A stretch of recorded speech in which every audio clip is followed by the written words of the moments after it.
Depuis qu'elle est à la tête de L'amour est dans le pré sur M6, Karine Le Marchand est l'une des animatrices préférées des Français.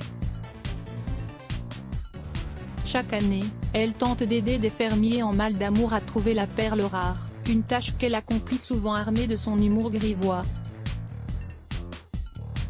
Les gros engins c'est bien beau, mais ce qui m'intéresse, moi, c'est la poésie, affirme-t-elle par exemple devant la vue d'une moissonneuse-batteuse, un sens de la formule qui fait souvent mouche et qui en tout cas semble inspirer ses admirateurs.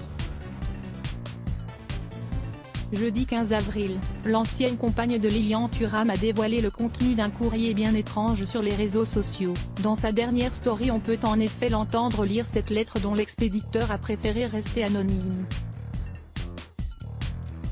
Et au vu du vocabulaire employé, ça peut se comprendre. Ou pas.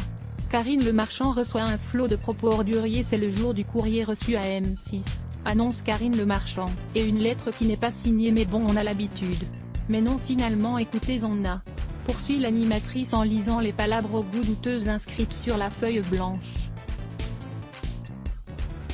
Du cul, du cul, du cul. Bite bite bite bite, fesse, fesse, fesse, fesse, lit-elle à haute voix. C'est pas signé, c'est dommage parce que moi j'aime bien les hommes cultivés, les hommes de lettres, les hommes un peu intellectuels tout ça. Bah on vous embrasse et puis bonne soirée hein. Termine l'animatrice visiblement plus amusée que choquée par cette drôle d'attention. Karine Le Marchand soupçonne un de ses fidèles amis. Si Karine Le Marchand raconte que le courrier n'est pas signé, cette missive pleine d'inspiration semble lui rappeler l'humour de l'un de ses plus proches amis. En effet, en bas de la story publiée sur les réseaux sociaux, l'ex de Joe Star a glissé le nom de celui qu'elle pourrait soupçonner d'être à l'origine de la farce. Et la belle brune pense bien sûr à son compère de M6, Stéphane Plaza avec qui elle partage beaucoup de moments.